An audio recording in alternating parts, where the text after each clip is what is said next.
Hello, everyone, and welcome. My name is Mick Stott, and I welcome you to our No to NATO series. And this is the 37th programme that we've shown in this series. We've got a couple of great guests tonight. In fact, we've got three. One who's currently in The Hague, but the other two we've got in the conference with us. NATO at this moment in time, I feel a little bit tongue-tied tonight. I don't know what's going on. So NATO is currently holding its latest summit in The Hague, a fitting venue for the lunatic warmongers that seem to be ruling the Western countries, no doubt. And in attendance, there are 32 allies and leaders and 45 foreign and 45 defence ministers. And they were scheduled to be at the summit on Tuesday and Wednesday. Now, before the summit, there were protests, rallies and marches. And at the start of the summit, there was a no rearm, no war counter-protest organised by the Five-Star Movement leader and former Italian Prime Minister Giuseppe Conte. Now, we spoke to Lucas, who was on site, and I've got his views on that, which you will see tonight as part of the programme. No to NATO has led and had a number of activists who have led the way on the ground, recording all of the action from the protest events, and we will be taking a look at some of that in a short while. We'll be discussing the NATO summit itself and what it means for Europe and the world, including how it may have a bearing on the events in the Middle East and Eastern Europe, which I no doubt reckon it will, be purely because of the people that are there and the conversations that are likely to be going on.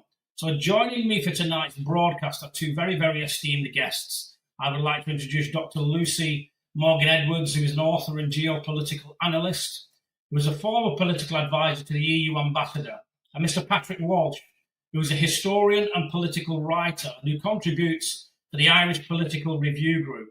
So let's start by looking at some of the action before Tuesday's NATO summit and counter-rally. I'm here today with No to NATO at The Hague in Holland, where in a couple of days' time, NATO leaders from across the world will be gathering for the Hague NATO Summit. Actions such as this one going on now behind me, and actions all throughout the week from various groups from all across the world protesting NATO imperialism. We'll be covering it for you. Stay tuned.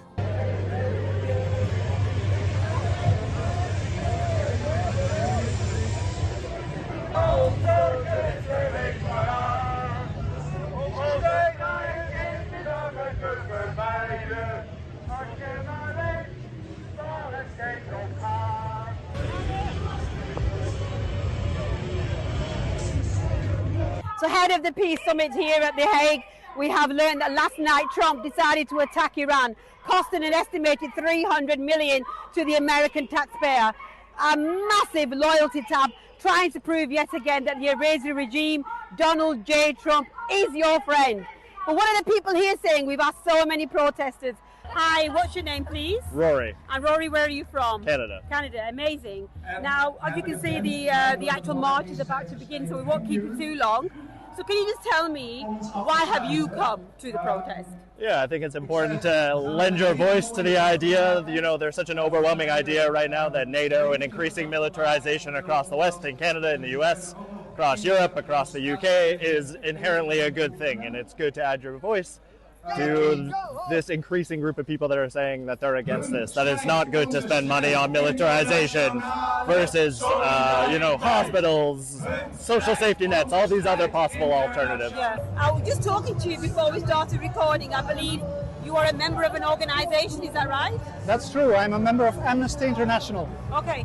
Now, how does it feel to be here amongst these, what's turning out to be thousands of people at this anti-NATO peace march? I'm very happy to be here. I thought it's absolutely necessary and urgent that we come and demonstrate before NATO approves the 5% norm, which will be of deadly consequence for us and our future generations. And I don't want to lament that, knowing that I haven't protested before it was decided. I mean, you're from Belgium. You are an individual that's travelled from Belgium because you feel so strongly about it. What's the actual atmosphere and the voices that are coming out of Belgium? I think most people in Belgium are afraid of Russian aggression, not just in Ukraine, but also in the rest of Europe. And our government is also doing its best to use that as an argument to spend more on defense.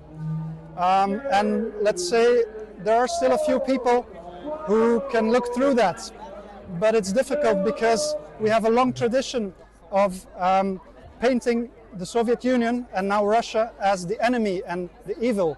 I'm Parisa, and I'm from Iran. I'm from Iran. So I'm going to start off by talking about Iran. We saw the horrific attack last night from Donald Trump. How do the people of Iran feel right now?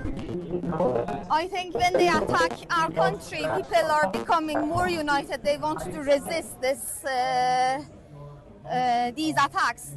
So of course it's a fear of their lives, but of course they want to resist because of the future, Because of the future, not just for us, but for our region, for the whole world. I mean, like you said, those people that maybe were unsure, maybe don't agree everything that's happening, but when your own country is attacked, you feel the pain. Yeah, of course.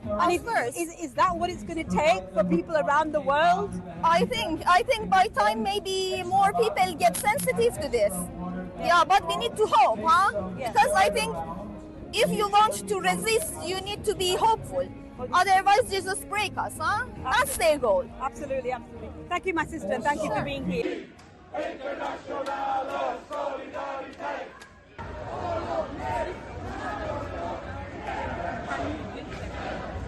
And where are you from? I am from Poland. You're from Poland.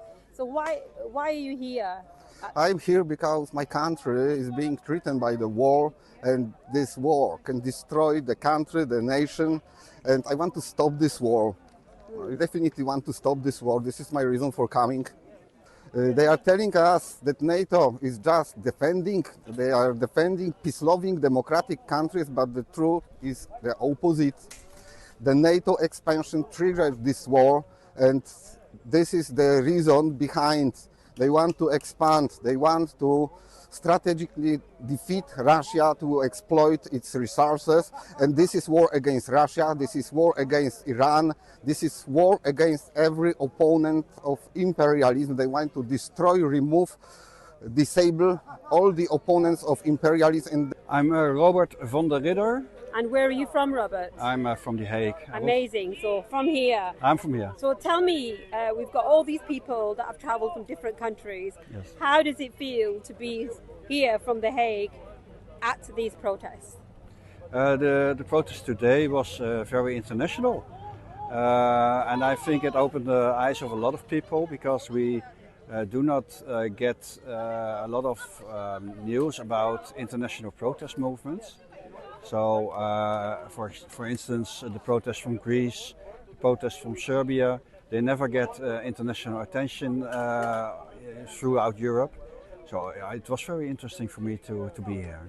And how does it feel, not you personally, but for The Hague, to be the host of a peace summit by 45 different heads of state coming together and talking about global peace? Well, I do not see the NATO as a peace summit. The NATO is an invasion force. Okay. And finally, we have got the main march tomorrow, and then ahead of the actual so-called peace summit. For those people listening today, if you want, how can you encourage them? What will be the words, and if you say that to the camera, of making sure that they come here and stand with us at the blockades? I think this is the time to unite. This is the time to join forces, because a people united can never be defeated, as we heard today. So please think of your future. It will be good to stand with us. So the slogan behind us is down with NATO or down with AFRICOM, socialism or death. In conclusion, NATO is not a defensive alliance. It's the offensive spearhead of American imperialism, a criminal enterprise responsible for death and destruction across continents, a parasitic drain on the resources needed for our people's welfare, and the single greatest obstacle to peace in Europe and beyond. It provokes conflicts, undermines international law, and enriches the war profiteers. For the sake of peace, for the sake of social injustice, and the sake of independent Britain and Europe, NATO must be abolished. This is what people are saying. Britain must withdraw immediately and work to build a new architect of peace based on neutrality, international law, and the cooperation, not the aggression and the subservience to Washington. The billions squandered on NATO must be brought home to heal our society. This is a message that these people are saying ahead of the anti-NATO protest tomorrow. Of course, it's great to have Lucas on the ground, and he is certainly one of our intrepid activists, and was there, and some very, very interesting observations made from Lucas. And so before we bring on tonight's guests on Tuesday, I did catch up with the NATO people on the ground from the Workers' Party, Lucas and Luria, and one of our guys who was on the ground in The Hague reporting on the counter-protests over the past 4 days. So let's take a look at what he and they had to say. So, Lucas, welcome to the programme. Thank you very much, Mick. And Lucas, you know, you're certainly an activist because you're over there doing the business in The Hague, and it's rather an apt place when you consider what's going on. So you've been over in The Hague since Saturday, Lucas. Tell me about what was going on over there and the build-up to this summit and the essence of the counter-protest today. Well, there's been a number of actions thus far. A few days ago, there was an organisation gathering of anti-imperialist activists, which are coinciding with their colloquium near Amsterdam at the moment. Then on Sunday, there was a very large-scale protest. Associated Press counted hundreds, although if you were down on the ground, it looked like a hell of a lot more than that. From where I was standing, I count maybe 2,000, 3,000 people all in all. Various different groups, various different nationalities, mostly across Europe, but elsewhere as well. I saw Congolese activists. I think I saw a Namibian activist as well. And then today there was hosted by the Dutch Socialist Party and the Five Star Movement from Italy, hosted by Giuseppe Conte, Prime Minister of Italy, was a counter summit meeting of European progressive left and anti-establishment, anti-war parties, essentially trying to prove and to make evident that there are European political forces and institutions which are not backing Ursula von der Leyen's agenda, nor Trump's, nor any of the so-called Euro-Atlantic Communities program. And honestly, it was a pleasure to be there. It was a pleasure to hear so many interesting and learned contributions from all across Europe, from Belgium, the Belgian Workers' Party, from independent MEPs from Belgium as well, from Italy, from Greece, all across Europe, countless contributions, very productive, I think, demonstrating the authentic peace movement that exists within establishment European politics. Yes, and of course, Lucas, you and I both know as activists that whenever somebody reports numbers that come from the mainstream media, they're always underreported. And protests are often very, very successful in a number of ways. If they weren't that successful, these people wouldn't try to prevent those from happening. And as a matter of interest, have there been many counter-NATO protesters in The Hague? Yes, I mean, there's been 2 actions which we were, that NATO and the Workers' Party were attending. The big one on Sunday and the one before that on Saturday. There's been quite a lot of animosity towards NATO, and even from the general population of the city.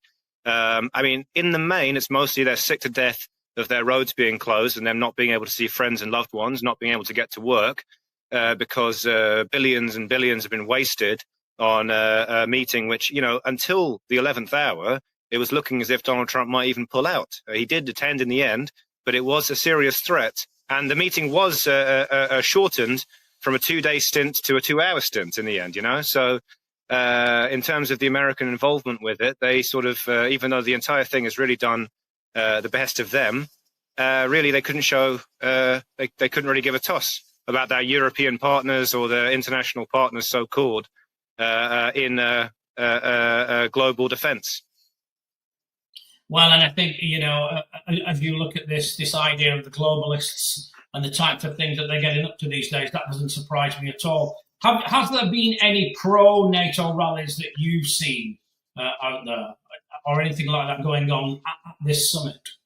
I think the most you could really hope for in terms of pro-NATO is just people who are generally either apathetic or unconcerned. I mean, there's no great celebration or showing of pro-NATO sentiment at all. I mean, people are either passively pro-NATO, or they don't know what NATO is, or, you know, in the main, or they're vehemently against it. You know, as I say, I mean, there's some elements which are against it only because it closes roads, and there are some elements that see the bigger picture of it. But regardless, in terms of people who are in favor of the summit, I don't think there's an awful lot of them in The Hague right now, except maybe the police, who are probably getting quite a good premium on their services at the moment. And of course, the police at this moment in time, if you take the police in terms of its actual role, the majority of these are just agents of the state, and we even see that in the UK, and that's measurable. But you and Shanaz have been out there from our team and from the party, and you've been interviewing some of the protesters out there. Mm. What kind of messages have you been getting from them?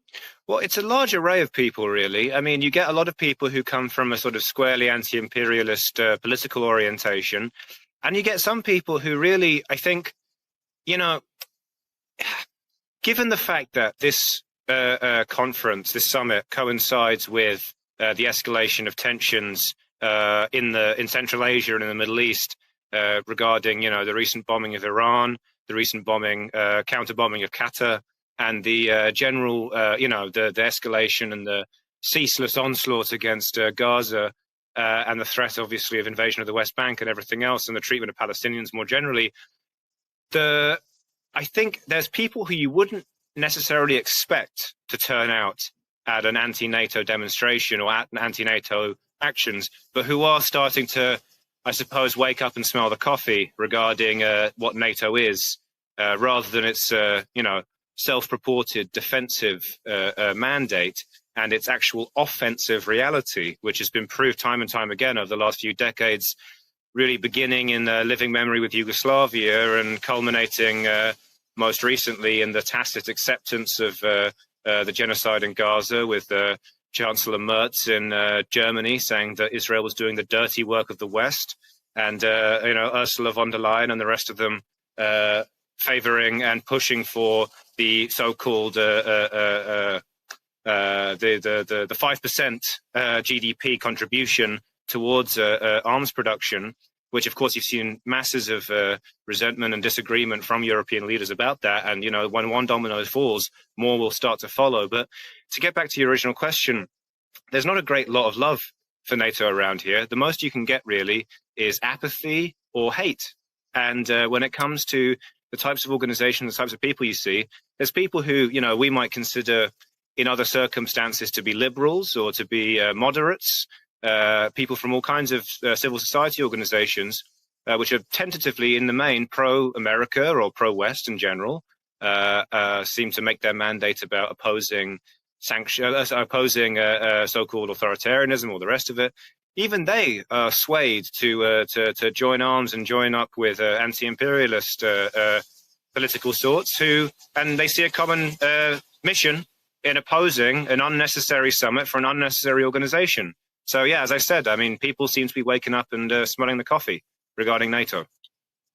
Yeah, well, I think people also see the fact that the likes of von der Leyen and Merkel were all influenced by that one place called Davos. And we pretty much get an idea of what goes on there and why they would want more arms, because all of the funds that are raised are going to the people that have used these situations to make money, not from just the current situation they're we're in, but from the past as well. So you've been interviewing, I believe, some people out there that believe that Putin should be in The Hague. What organisations are they from, as a matter of interest? Oh, well, would you Sorry, Why would you think they hold that view, Lucas? Well, I think in general, it's pretty straightforward to most people when they look at the situation that, if one side is bombing somebody and the other side's bombing somebody else, then the bombing is the problem. And of course, in an ideal world, no one would be bombing anyone and the world would be at complete peace. But I mean, unfortunately, some people can't, for whatever reason, and, I don't blame them really for it. They can't look to the other side of the coin. They can't look at the other side of the matter and understand that, the history that preceded the invasion of Ukraine, the special military operation. They can't see that NATO was in fact instrumental in pushing Russia to the precipice. I mean, at the conference I was at today, Jeffrey Sachs made an intervention where he very astutely pointed out that there was a peace agreement that was in place. It was the Istanbul process, if I'm not mistaken. And this was thoroughly rejected by the American administration and the former ministry of Boris Johnson because they wanted to keep on fighting against Ukraine. But every step of the way, there has been the possibility of peace. And it's been the forces, the ringleaders of NATO in their day, that was, the Americans and Boris Johnson, the Americans and the British, who were batting down any possibility of peace. And now you see where we get to. And now, because of this fictitious scenario, this unnecessary scenario, which has been egged on by American and British and other European, German, French forces, we find that Europeans think they have no choice but to commit to a 5% GDP spending on rearmament and the entire push to rearm Europe. And really, they made this situation for themselves. Peace was always an option. Peace is still an option. But they are trying their best to make sure that peace is unavailable to them. And, really, when the war does start, they'll be the ones who are sorry for it. So, Lucas, I believe that you've interviewed some people out there and who believe that Putin should actually be in The Hague, which I find very, very interesting if you look at, the role of NATO, what NATO has managed to do. What organizations are they from, and why do you think they hold that view, Lucas? Well, there was one gentleman who was a member of Amnesty International, and I think, really going back to a previous point, I think the fact that people who are from typically what we might consider liberal organizations, non-governmental organizations, and the rest of it, that even they are swelled to a point of understanding and interrogating the problem of NATO's imperialism. Not that they would call that necessarily. It's a sign, I think, of the penny not dropping, but suspended in air to a certain extent. I mean, the issue is to explain to people that just because, two different world powers are bombing different countries, and are engaged in military engagements in various places, is not to say that, they're all equal. I mean, this is, it's a complicated situation, but I would say that given the fact that it was the generally accepted point after the end of the Cold War, it was the promise made by the Americans to the Russian Federation that there would be not one encroachment east after the disbandment of the Warsaw Pact and after the general disarming and the steps towards nuclear non-proliferation that were taken by the late Soviet Union and the early Russian Federation. And that NATO has broken that contract, that binding contract. And I'd say as well, regarding the conflict in Russia today, the conflict in the Ukraine, we see that, actually at tonight's counter summit organized by Giuseppe Conte and the Five Star Movement and the Dutch Socialist Party, Jeffrey Sachs made a very important intervention where one of the things he mentioned was that peace essentially was always an option between Ukraine and Russia. There was the Istanbul process. There was the legacy of the various Minsk agreements. There was an architecture and a structure for a peace process to be undertaken. Unfortunately, it came down really to the American administration at that period and Boris Johnson's ministry in the United Kingdom, which essentially forced the Ukrainians to keep on fighting. And now really we're in a situation where nobody can relent. And when the Europeans and the Americans themselves pushed, and the British as well, of course, pushed Ukraine into this position of, arming old men and teenagers and, the crippled and all the rest of it, all these kinds of Volkssturm-esque approaches which the Ukrainian administration has been taking,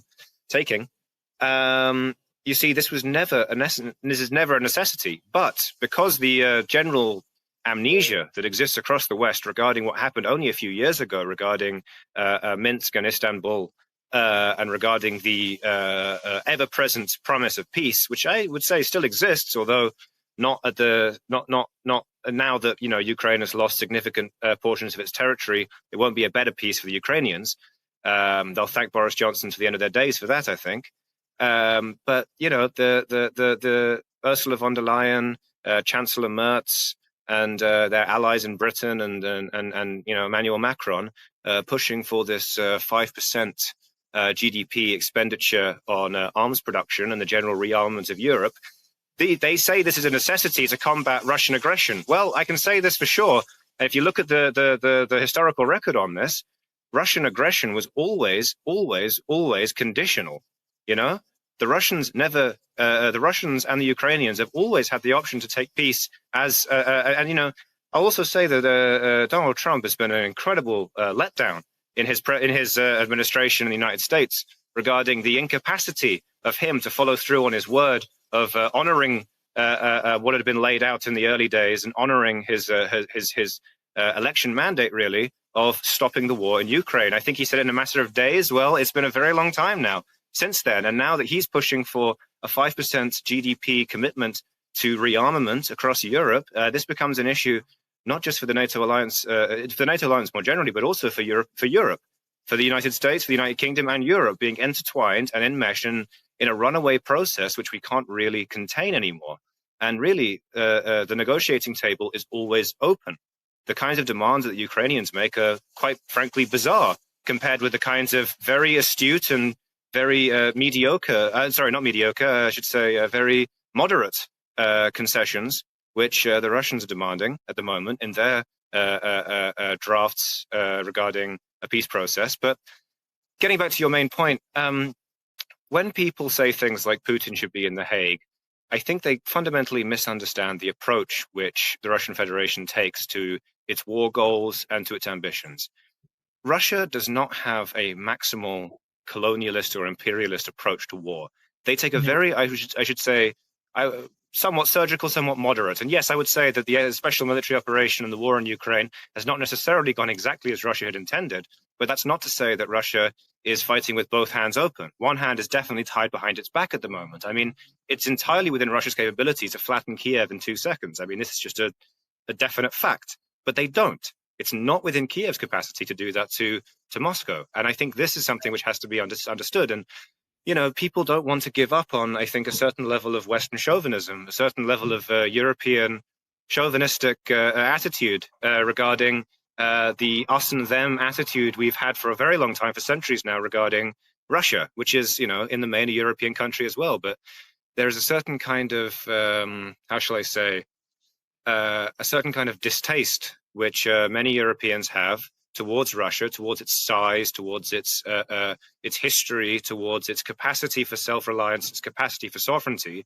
which a lot of Europeans, I think, look on a kind of perhaps unconscious level are resentful towards. And so that pushes them to say things like, well, there's no difference between Tony Blair and Vladimir Putin, or there's no difference between Merz and Putin, or there's no difference between the Russians and the Americans. But, well, fundamentally, or, Netanyahu and Putin, which is the most outrageous accusation, fundamentally, a certain kind of well-meaning liberal type will demand certain things and will demand and would like to see the world as a war between equals, but really it's not.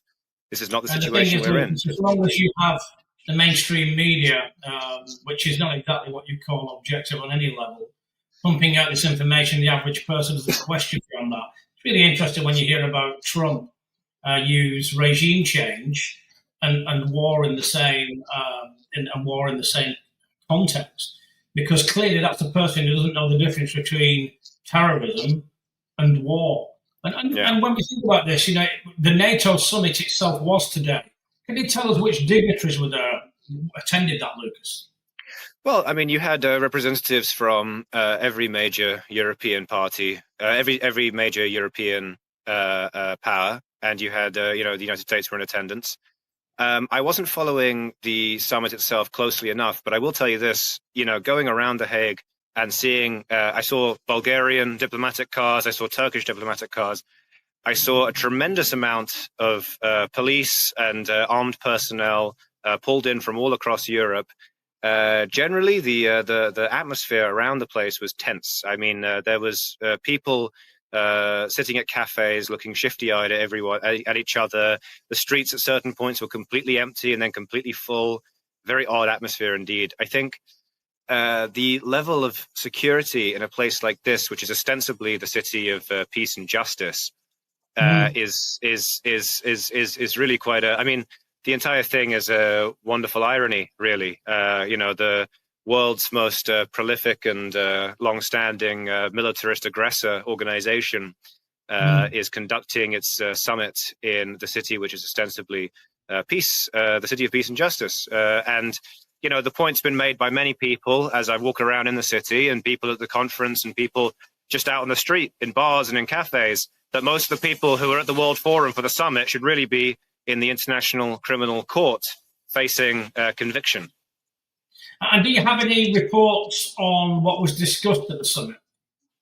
To be honest, it's not really been my priority while I've been here. My priority in the main has been to focus on the opposition to the summit. Regarding the proceedings at the summit itself, that's not really what I've been here to focus on in the main. So sorry, I couldn't give you more of a thorough assessment of that. That's absolutely fine, Lucas. I mean, earlier today, I know that you were at the No Rearmament, No War counter-protest organised by the former Italian Prime Minister and five-star party leader, Mr. Giuseppe Conte. How did that go? That went very well. The mood there was incredibly good. It was very refreshing to see people, so many people who are active and committed in their stance against the rearmament and the general, as I said before, the kind of seemingly unstoppable train, the runaway process towards annihilation, and to see that there are established parties, both in the European Parliament and in their respective national parliaments, who are advocating precisely against the insanity of the war drive that the European Union, NATO, and the United States have been pursuing. And I think what is especially important is that each of these parties has European Union Parliament representation or is represented within the structures of their own national parliaments. The focus was very much on Europe. The focus was on the problem of Ursula von der Leyen operating in lockstep. I mean, Trump goes from being an ally to an enemy of the European Union almost every 5 minutes. But it's very clear when it comes to the fundamental geostrategic ambitions of the American deep state and the European deep state, they are one and the same. I would say really that the counter summit was much needed, and I was very privileged to have been able to attend. And the quality of discussion there was, I could imagine, leaps and bounds more impressive, more erudite, more eloquent, and honestly, as the decades will pass, I think more prescient and far, far superior than anything that would be discussed in the halls of the World Forum today. And do you know if there are any future planned events around no rearmament, no war? There's talk of another conference happening in Rome, but the date is yet to be confirmed. But definitely the mood there is that the various parties, the Dutch Socialist Party, the Five Star Movement, the Belgian Workers' Party, various groups in Germany, various groups all across Europe definitely would like to persist and maintain a united front against the war hawkishness and the imperialist posturing of Ursula von der Leyen and the European Union at its current formation. So it's looking very promising, and there is certainly now, thankfully, at least the formation or the ground is being laid for a general all-European political resistance to America and the European Union's present geostrategic ambitions, which I think is really at this point, it was echoed many, many times during the proceedings. Many speakers spoke on it. Giuseppe Conte and the rest of them spoke on the fundamental question of when your grandparents look at you and ask you, where were you? What will you say?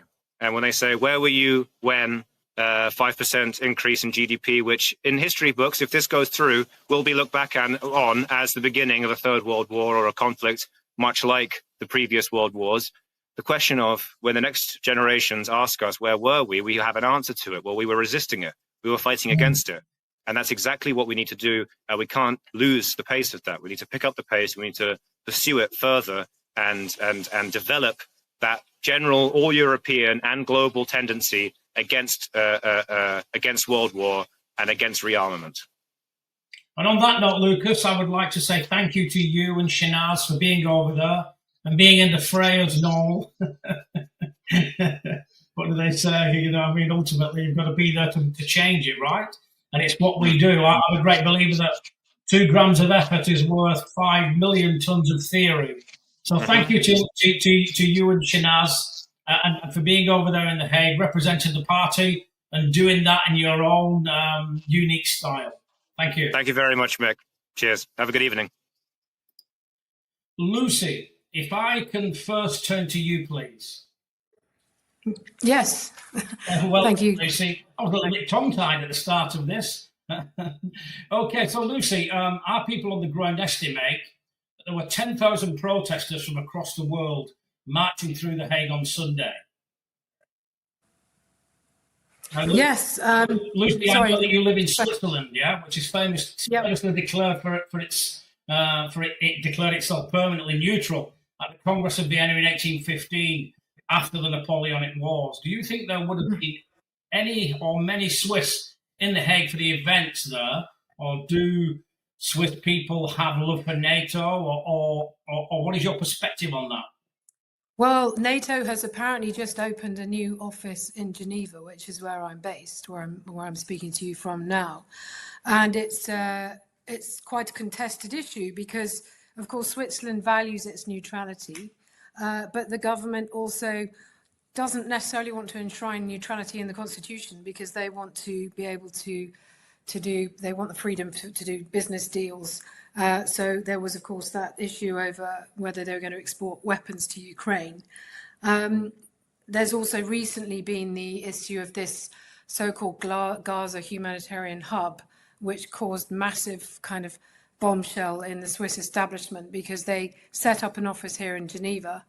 And in a way, I think they did it to try to cloak themselves in the veneer of neutrality, and it's caused a massive amount of consternation, with something like 52 diplomats writing a letter saying that they have to be investigated. And of course, it's essentially an Israeli and I think an American operation. And this is where they've been shooting people in Gaza when they've been going for the aid distributions. And of course, Geneva is where the ICRC, the International Committee of the Red Cross and other Red Cross institutions are based, and they're the sort of jewel in the Swiss crown. So ICRC has already said last year that the neutrality of Switzerland is something that enables them to operate in these war zones with credibility.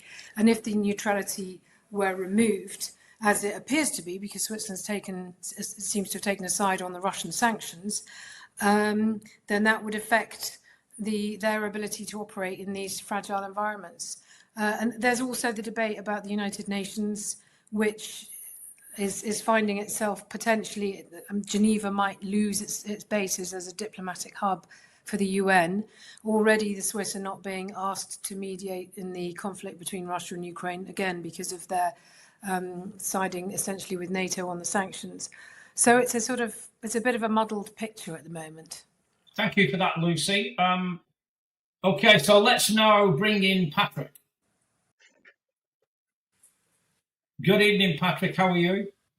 Very well, thanks. How's yourself? And thank you for being on the show. Patrick, the same question to you, if I might, but appreciate that the situation in Northern Ireland could be a little bit more complicated compared to the rest of the UK. Do you think that there would have been many people from the north of Ireland in The Hague for that event? Or do the Northern Irish people, do they have a love for NATO? Or has a devolved situation had an impact on that? I haven't honestly seen any interest in this event at all in Northern Ireland. obviously, Northern Ireland's a very divided place. I would say that obviously most people, about 50% of the people are from the sort of Republican, Catholic, nationalist community, Irish really, and of course Ireland's neutral, so and not a member of NATO. So you know, the Irish section of the population has no real interest in NATO, and its main interest is keeping NATO out of Ireland, actually, rather than any sort of more defence spending or anything like that. I'd say maybe the British Protestant community has more of an interest, but I really no, I've seen nothing on the local media at all about the event. Thank you for that, Pat. And Lucy, as mentioned earlier, there was the No Rearm and No War counter protest organised by the former Italian Prime Minister Giuseppe Conte, part of the Five Star Movement. What is your opinion of Conte's Five Star Movement? Well, I think all power to him if he's organising protests, a counter protest against more arming and more money being spent on the military industrial complex. I was actually in Italy about 2 months ago. It was the end of March. I was in Milan very briefly, and I saw people protesting on the streets during the weekend, and there were lots of people with flags saying peace and no more defence spending. And it was just after von der Leyen had announced that they intended to spend more and that they were going to start taking money out of people's savings. I've heard that Conte's been quite good on Gaza and so on, and he challenged Meloni to actually stand up in Parliament and do something for Gaza, but she rather shamefully refused to do that. Maybe that's what happens when you're in office. You no longer fulfil your promises, unfortunately. Yeah, well, that seems to be a bit of a contagious disease at the moment, doesn't it? I mean, do you think that the real deal when it comes to opposing NATO, or potentially a false prophet like Giorgia Meloni and her party?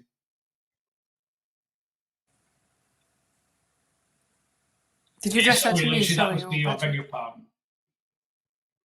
So could he be a false prophet? Well, potentially. I mean, as I say, I think when people get into office, they are subjected to a lot more pressure. They can say more when they're in opposition.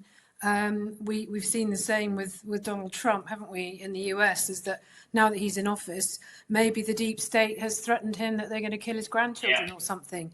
He seems to be sort of all over the place. We don't really know where he's coming from. So it's possibly more freedom for him now that he's in opposition. Yeah, and I would agree with that. Certainly, as I watch his behaviours, they're not the same behaviours that I've observed and measured in previous situations that I've seen him in. Patrick, do you agree with Lucy? The same question to you. What's your perspective on that? Well, I suppose everybody that's in power has to consider running states rather than having political programs that they often don't actually administer at the end of the day.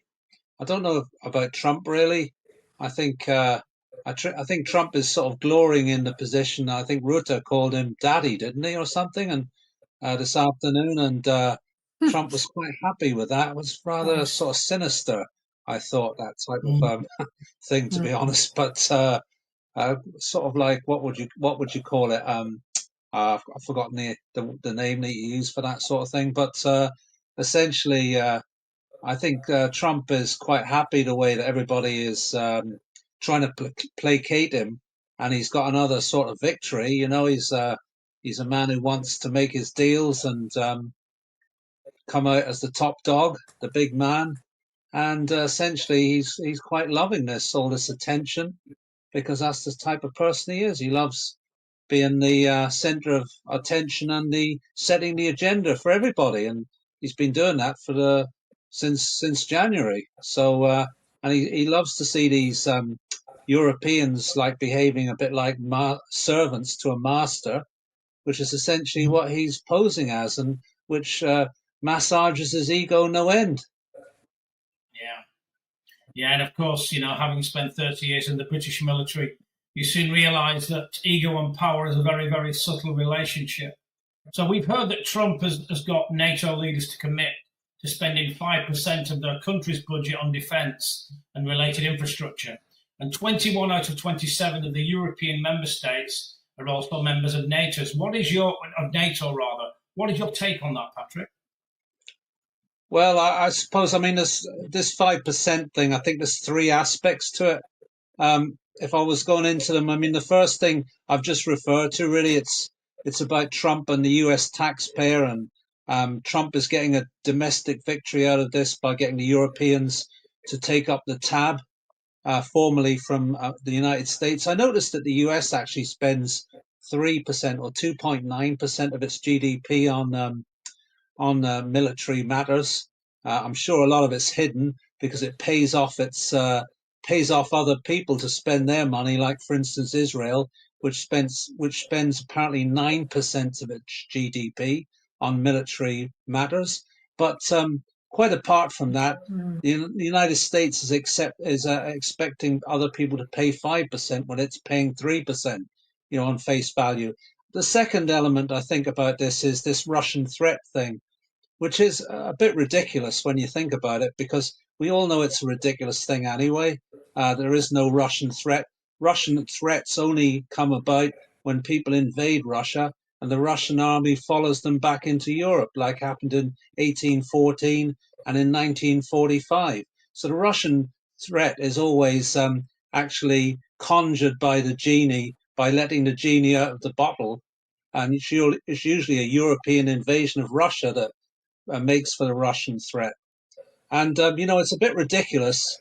I think it was Keir Starmer said today that he was going to, he was pledging himself to a 5% target in 10 years. So Russians must be pretty slow that they're going to take 10 years to produce this actual, imminent threat. I mean, that's absolutely ridiculous. And then the third element connected to that is the fact there seems to be a watering down of this 5% straight away. And I read there that it's actually 3.5% plus 1.5% in other matters that can be termed security. And this actually is, includes things like infrastructure. It includes pensions of military people. It includes green energy, which is seen as part of the military military expenditure. So it's a fraud, really, at the end of the day, the whole thing. So, it's actually a fraud in terms of time and in terms of the actual percentages. And we know that the UK is struggling to even make 2.5%. So there's going to be creative accounting, and there's going to be theatrics, really, essentially. It's to me, it's a fraud, quite a dangerous fraud, but a fraud all the same. Yeah, I would agree with that. And given the Bank of England's assessment on how wealthy the average family is in the UK, and considering that it comes from taxpayers' money, it's going to be a stretch of the imagination in a lot of the minds in the UK. Lucy, Switzerland is not part of the EU or NATO, which might be something that you may be happy about, I don't know. You were a former political advisor to the EU ambassador, so you'll know a lot about the people that live within the European Union. Do you think the citizens of the EU and the member states will be happy that 5% of their public money is going to be spent on war? And if so, why? Well, just to clarify, I was the ambassador's political advisor in Kabul, Afghanistan, so wasn't really hired from Brussels. But I do live quite close to the EU. It's just 5 minutes drive away from where I am, France. And I was speaking to a colleague earlier today, and I was asking him about the demonstrations, what's going on in France. Are people already protesting against this potential 5% spend? And he said that they're not protesting yet, but they certainly will be. And particularly, he mentioned a party called Les Patriotes, run by someone called Florian Philippot, who used to work for Marine Le Pen and apparently was responsible for modernising her party and bringing it into the sort of 21st century. But yes, I'm very happy that Switzerland's not in the EU. I think the future of the EU, and will of course affect Switzerland, looks very bleak since the boomerang sanctions against Russia, which have destroyed our cheap energy supply and have led to the deindustrialization of Europe, or contributed further to it, because the EU was already deindustrializing so many countries in Europe, including the UK. One thing that I saw just before I came on air was this new national security strategy for the British people that Starmer published yesterday on the 24th of June. And it's probably worth people having a look at that, because it seems like it's full of anti-Russia rhetoric. I mean, shameless anti-Russia rhetoric, using sort of Orwellian words like the homeland. He's sort of a real little man, isn't he, on his big pedestal, sort of strutting around. And of course, he's trying to put the UK people as though they sort of need to be very fearsome and feel that they're on a war footing, in order that he's talking about the types of new threats that are going to emerge, and hinting that it's going to be much more hybrid warfare, by which I suspect they really mean that they are going to be behind a lot more terrorist plots in Ukraine and Russia, with MI6 in the vanguard of that. But really what he's trying to do is to get the British people ready for this idea that they're going to be having to cough up 5% GDP to spend on offence, because I don't want to call it defence, because I feel that we're very offensive, and our behaviour has been utterly belligerent with respect to Ukraine from 2008 onwards and earlier onwards, but particularly since the coup, the US orchestrated coup in 2014. And, this new document, National Security Strategy for the British People, it really looks like a charter for the military-industrial complex. That's what I'd say it is. And I totally agree with that. I concur. It's interesting if you look at Starmer's background, him coming from a legal background. And, of course, jurisdiction is established always by the use of words, and that his own law is established. So it doesn't surprise me that the words that are used are manipulating people into some of these positions as we go forwards. Patrick, you're in a unique situation being in Northern Ireland, where you've got a bit of a foot in the EU because of Brexit, but both feet in NATO because of its part in the UK. Are the citizens of Northern Ireland happy about footing the 5% military bill, do you reckon? Or does that depend on who you ask from a religious denomination perspective, either Catholic or Protestant? Would that be a factor in that, Patrick? I think, I don't think anybody be particularly happy here. I think the one thing that unifies people in Northern Ireland is extracting money from the British government. We're all very united about that. Catholics and Protestants stand shoulder to shoulder, trying to get more and more money out of the British government. And there's no way we want to pay the British government any more money. And that goes up for both sides of the community, undoubtedly. So something like that would be disastrous. And not only that, but because we have devolved institutions, this would be disastrous for the devolved parties who are obviously competing against each other, the DUP, Sinn Féin and the others. So there's no way they're going to advocate any other citizens giving any more money to Westminster. We're always complaining about not having enough of it. So any attack on living standards, NHS, education, everything else would be quite fiercely resisted here. I can tell you that. Yeah, I believe you, Pat. Under the EU's Stability and Growth Pact, the EU sanctions member countries who have had a deficit that exceeds 3% or have a government debt level of above 60% of their GDP. That is not diminishing at a satisfactory pace. The EU is currently taking action against 8 of its member countries for breaching this criteria. With the way the EU is making its countries throw money at NATO's proxy war in Ukraine, it's surprising that it's not that there's not a lot more of this on paper. Lucy, are you happy that Switzerland is not in the EU? Do you think that the future of the EU and the people living in it, do you think that looks bleak, or do you think it looks inviting on any level? Well, I think it does look very bleak, and I think that will affect the Swiss as well, because most of their trade is with the EU, particularly has been with Germany. And this is why they keep dropping the interest rates on the Swiss franc, because they don't want the Swiss franc to get too strong. Otherwise, they can't export. And the Swiss are quite big exporters of not just cheeses and watches, but other items. So export and business are really very important to the Swiss. And yes, you know, it's great not to be in the EU. They do have some flexibility on it, you know, but essentially they kind of are almost de facto EU. Patrick, we discussed the unique situation of Northern Ireland a little earlier. And after Brexit and with the inroads of Sinn Féin that they're making on both sides of the border, there was a lot of talk about a stronger possibility of Irish unification. Can you see that happening anytime soon? Or if not, how far away might that be, or not, as the case may be? What's your take on that, Pat? That is the eternal question that is asked here. And there is no easy answers to it. I don't know really. Events could change things. You know, a lot of it depends on demography, and the demography of the situation at the present moment is about 50-50. So, you know, there's all to play for. I don't think it's an imminent thing, but I think it's possible within 20 years maybe. But there's an interesting situation that emerged last week that you might not be aware of, and which was to do with Sinn Féin, and it was Callas. She made remarks about Ireland that were very inflammatory and were noted very much in Ireland, and she was attacked by Sinn Féin.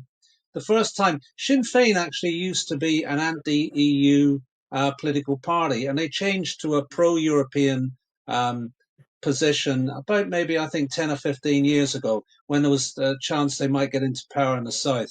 But I think there's been a bit of a blowback after what Callas said last week. And Callas said something on the lines of, you know, she was talking about the Baltic states, and they were up against, they were next to Russia. And she said something on the lines of, Ireland is well away from Russia and is always protected and doesn't really have any historical problems with aggressors and stuff like this. She said something like that, which of course is a red rag to a bull to any Irish person, right? And there was a ferocious response from Sinn Féin about it, where they basically told her, you know, we know the history of Europe. We know there was world wars and we stayed out of the world wars. So it brought on the big, strong, neutral instincts of the Irish immediately. And we got a very strong realization. I think the Irish people got a big, strong realization. Europeans don't know our history at all. We know their history. We know a lot about their history, but they don't know our history. They don't know what we are. And it caused a big furore. And there was people talking, you know, Éire amach, which basically means Ireland out, which is the phrase of, Brexit. It's basically the Irish version of Brexit, Éire amach.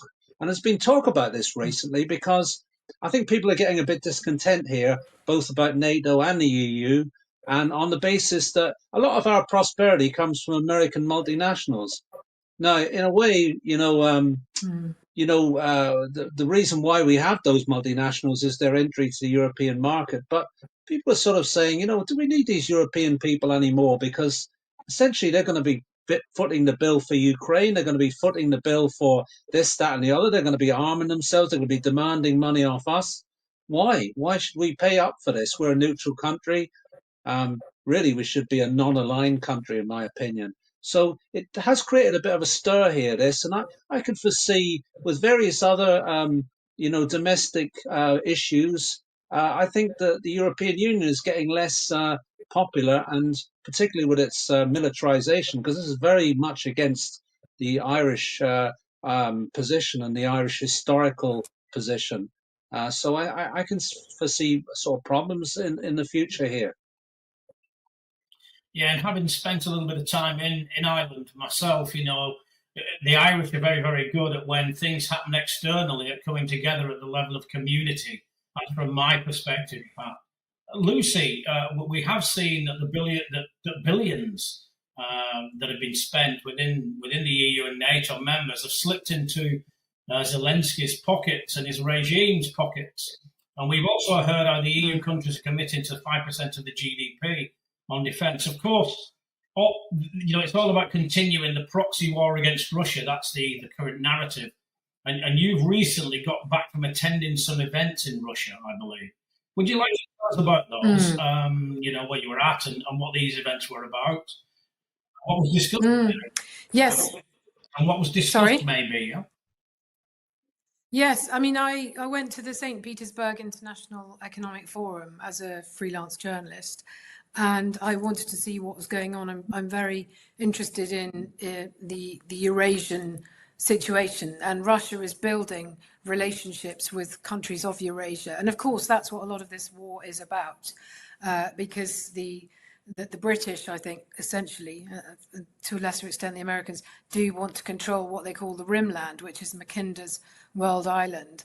And this is why you have all these conflicts around the southern belt of Russia. And they've obviously been weaponizing Islamic extremists and Al-Qaeda, some of whom have been trained by the British, by the Americans, maybe in bases in Kosovo and so on. But the idea is really that they want to continue this war. I think there are various reasons. It's potentially a money laundering operation, as Afghanistan was.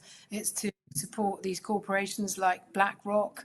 So, we need to be more honest with the people, the British people and the Irish people. Do they really want their tax dollars or their tax pounds to be spent on underpinning the accounting of BlackRock and Monsanto and DuPont, who've all had a foot in Ukraine? And I understand that the British have made some really desperate loans to the Ukrainians, and that they're going to be defaulting. They've already essentially defaulted on some of those loans. And this is apparently also as a cover for the collapsing debt markets in the West, particularly in the Eurozone, but also European debt markets. And so yes, there are various reasons for it, but no one's being honest with the taxpayers about what it's all really about. Absolutely not. And I think when anyone, I liken this to only seeing small pictures of the overall puzzle on the jigsaw box. If you only see the small parts of the jigsaw, you never actually see the big picture. Very few people would be aware of where the money goes. And you mentioned BlackRock, you can look at State Street, you can look at Vanguard, and they're all key beneficiaries of everything that seems to happen worldwide. Patrick, we've seen footage of a very brave Iranian woman speaking in The Hague. And since then, of course, there's been a ceasefire made between Israel and Iran. Do you think the ceasefire will hold? And what do you see happening from now when it comes to Israel and Iran? Well, I hope very much that the ceasefire does hold. It's quite a complex set of issues here, but I think, in the war, which basically is a war on Iran, and it was a kind of double act between the United States and Israel.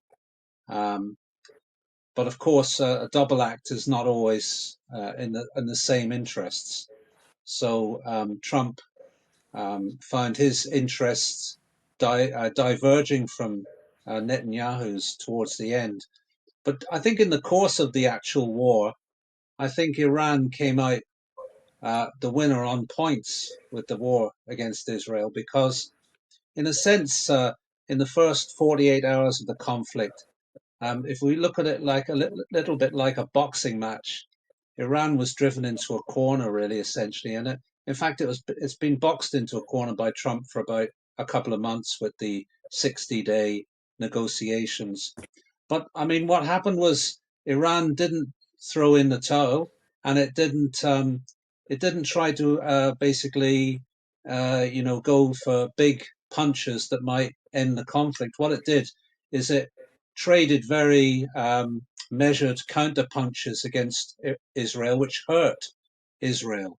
And I think this was a very significant thing, because the opponent, Israel, was basically driven back from the corner and was quite happy to hear the bell at the end. I heard that the Israelis had been putting out feelers to the Arab world to try to get the conflict stopped in some way or other, and that was obviously not reported in the Western press. But essentially, I think, Iran won this conflict on points. It's only the first round of the conflict, and I don't know where it's going to go now. There's obviously going to be negotiations.